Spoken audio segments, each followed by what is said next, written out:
নমস্কার বন্ধুরা, যোজনা হেল্প বাংলা চ্যানেলের আরও একটি নতুন ভিডিওতে আপনাদের সকলকে স্বাগত জানাই। অস্থায়ী ও চুক্তিভিত্তিক কর্মীদের জন্য রয়েছে সুখবর। 2024-এর শুরু থেকেই অস্থায়ী ও চুক্তিভিত্তিক কর্মীদের একাধিকবার বেতন বৃদ্ধি হয়েছে।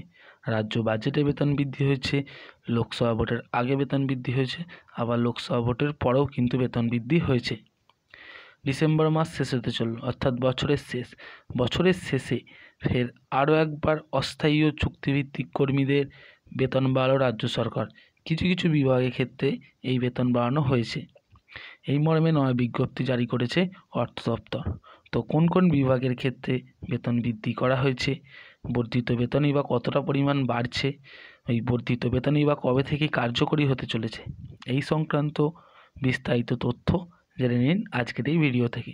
তাই ভিডিওটি স্কিপ না করে প্রথম থেকে শেষ পর্যন্ত দেখুন, আর চ্যানেলে নতুন হলে অবশ্যই চ্যানেলটিকে সাবস্ক্রাইব করে নেবেন।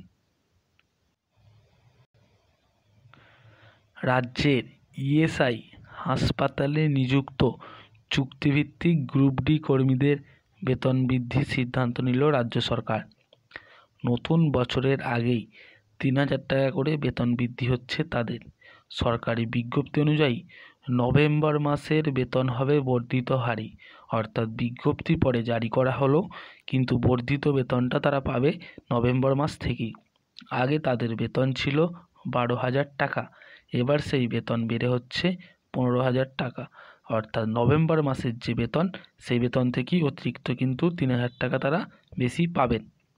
3% বেতন বৃদ্ধি করার সিদ্ধান্ত নিয়েছে সরকার। স্বাভাবিকভাবেই এই সিদ্ধান্তে খুশি চুক্তিভিত্তিক কর্মীরা। রাজ্যের ইএসআই হাসপাতালগুলিতে মোট 818 জন চুক্তিভিত্তিক গ্রুপ ডি কর্মী কিন্তু কাজ করেন। তাদের বেতন বৃদ্ধির সিদ্ধান্ত নিয়েছে রাজ্য সরকার। উল্লেখ্য, 2013 সালে রাজ্যের বিভিন্ন সরকারি দপ্তরে চুক্তিভিত্তিক কর্মী নিয়োগের প্রস্তাব মন্ত্রিসভাতে পাস হয়। রাজ্য মন্ত্রিসভার অনুমোদন পাওয়ার পর বিভিন্ন সরকারি দপ্তরে চুক্তিভিত্তিক কর্মী নিয়োগ করা হয়। সরকারের সেই নির্দেশিকা মতোই বিভিন্ন সরকারি দপ্তরে গ্রুপ সি ও গ্রুপ ডিতে চুক্তিভিত্তিক কর্মী নিয়োগ করে রাজ্য।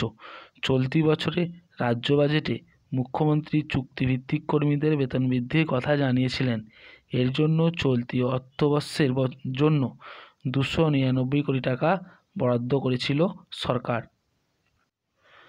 বন্ধুরা, এই ছিল চুক্তিভিত্তিক গ্রুপ ডি কর্মীদের বেতন বৃদ্ধির আপডেট। কোন কোন গ্রুপ ডি কর্মীদের বেতন বৃদ্ধির আপডেট? যারা ইএসআই হাসপাতালে নিযুক্ত গ্রুপ ডি, তাদের ক্ষেত্রে এই বেতন বৃদ্ধির আপডেট। আগে তাদের বেতন ছিল মাসিক 12,000 টাকা, সেটা 3,000 টাকা বেড়ে হয়েছে 15,000 টাকা। এই বর্ধিত বেতন তারা পেতে চলেছে নভেম্বর মাস থেকে, অর্থাৎ বিজ্ঞপ্তি পরে জারি করা হলো, কিন্তু এই বর্ধিত বেতন তারা নভেম্বর মাস থেকেই পাবেন। তো বছরের শেষে অবশ্যই ইএসআই হাসপাতালে নিযুক্ত চুক্তিভিত্তিক গ্রুপ ডি কর্মীদের জন্য এটা অত্যন্ত খুশিরই খবর একটা। তো এই ছিল আপডেট। যদি ভিডিওটি ভালো লাগে অবশ্যই চ্যানেলটিকে সাবস্ক্রাইব করে নেবেন এবং পাশে থাকবেন। ধন্যবাদ।